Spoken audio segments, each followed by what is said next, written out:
ഗോക്കോ എന്ന മലയാള സിനിമയിൽ നടി രജിഷ വിജയനോടൊപ്പം പ്രധാന വേഷത്തിലെത്തിയ നടി നവോമി വിൻസെന്റ് വാഹനാപകടത്തിൽ മരണപ്പെട്ടു. ഗോക്കോ താരമായിരുന്ന നവോമി രജിഷ വിജയൻ പ്രധാന വേഷത്തിലെത്തിയ ഗോക്കോ എന്ന സൂപ്പർഹിറ്റ് സിനിമയിലാണ് അഭിനയിച്ചിരിക്കുന്നത്.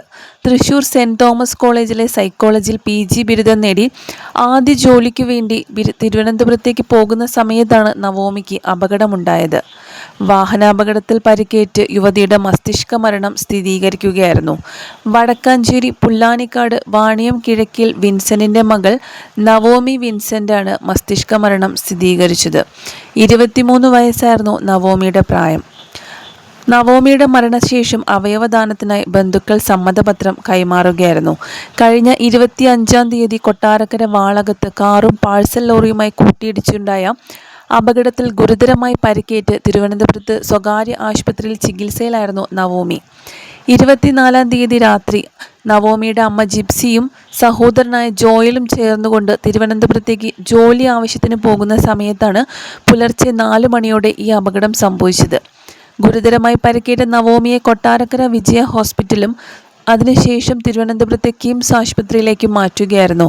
പരിക്കേറ്റ അമ്മയെയും സഹോദരനെയും തൃശൂർ അശ്വിനി ആശുപത്രിയിലും പ്രവേശിപ്പിക്കുകയായിരുന്നു. ഗോക്കോ താരമായിരുന്ന നവോമി രജിഷ വിജയൻ പ്രധാന വേഷത്തിലെത്തിയ ഗോക്കോ എന്ന സിനിമയിൽ അഭിനയിച്ചിട്ടുണ്ട്. തൃശൂർ സെന്റ് തോമസ് കോളേജിലെ സൈക്കോളജിയിൽ PG ബിരുദം നേടി ആദ്യ ജോലിക്ക് വേണ്ടി തിരുവനന്തപുരത്തേക്ക് പോകുന്ന സമയത്താണ് അപകടമുണ്ടായത്. നവോമിയുടെ അച്ഛൻ വിൻസെന്റ് ഡ്രൈവറാണ്. അമ്മ ജിപ്സി. സ്വപ്നം കണ്ട ജീവിതത്തിലേക്കുള്ള യാത്രയിലായിരുന്നു നവോമി. പക്ഷേ വഴിമധ്യേ വാഹനാപകടത്തിൽ ജീവൻ പൊലിഞ്ഞു. എങ്കിലും മറ്റു പലരുടെയും സ്വപ്നങ്ങൾക്ക് ചിറകാവുകയാണ് ഇപ്പോൾ നവോമി. വാഹനാപകടത്തിൽ മരിച്ച തൃശൂർ സ്വദേശിനി നവോമിയുടെ അവയവങ്ങൾ ദാനം ചെയ്തു. ഇന്നലെ രാവിലെ 9:30-യോടെയാണ് നവോമിയുടെ മരണം സംഭവിച്ചത്. നവോമിയുടെ അവയവങ്ങൾ ദാനം ചെയ്യാൻ സഹോദരിയായ ഏഞ്ചലാണ് ആഗ്രഹം പ്രകടിപ്പിച്ചത്. ഏഞ്ചൽ ഇങ്ങനൊരു ആഗ്രഹം പ്രകടിപ്പിച്ചതോടെയാണ് അതിനുള്ള നീക്കം തുടങ്ങിയത്. എല്ലാ നടപടികളും പൂർത്തിയാക്കിയതിനു ശേഷം ബുധനാഴ്ച വടക്കാഞ്ചേരിയിലാണ് നവോമിയുടെ സംസ്കാരം തീരുമാനിച്ചിരിക്കുന്നത്. അകാലത്തിലുണ്ടായ മകളുടെ വിയോഗത്തിന്റെ വലിയ ദുഃഖത്തിലും അവയവദാനത്തിന് തയ്യാറായ നവോമിയുടെ കുടുംബത്തോട് ആരോഗ്യവകുപ്പ് മന്ത്രി K മുരളീധരൻ ആദരവറിയിച്ചു. കുടുംബത്തിന്റെ ദുഃഖത്തിൽ പങ്കുചേരുന്നതായും മന്ത്രി പറഞ്ഞു.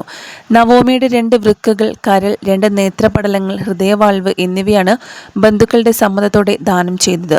ഒരു വൃക്ക തിരുവനന്തപുരം സർക്കാർ മെഡിക്കൽ കോളേജിലും ഒരു വൃക്കയും കരളും തിരുവനന്തപുരം കിംസ് ഹെൽത്ത് ആശുപത്രിയിലും ചികിത്സയിൽ കഴിയുന്ന രോഗികൾക്കുമാണ് നൽകിയത്. ഹൃദയവാൽവ് Sree Chitra Tirunal institute for medical science and ടെക്നോളജിയിലേക്കും 2 നേത്രപടലങ്ങൾ റീജിയണൽ ഇൻസ്റ്റിറ്റ്യൂട്ട് ഓഫ് ഓഫ്തോൾമോളജിയിലേക്കുമാണ് കൈമാറിയത്. K സോട്ടയാണ് അവയവദാന പ്രക്രിയകൾ പൂർണ്ണമായും ഏകോപിപ്പിച്ചത്. അവയവങ്ങൾ മാറ്റിവെക്കുന്നതിനുള്ള ശസ്ത്രക്രിയകൾ നിലവിൽ വിവിധ ആശുപത്രികൾ വെച്ചാണ് പുരോഗമിച്ചത്. നവോമിയുടെ മരണവാർത്തയറിഞ്ഞ് നടി രജിഷ വിജയൻ അടക്കം നിരവധി പേരാണ് ആദരാഞ്ജലികൾ അർപ്പിച്ചത്.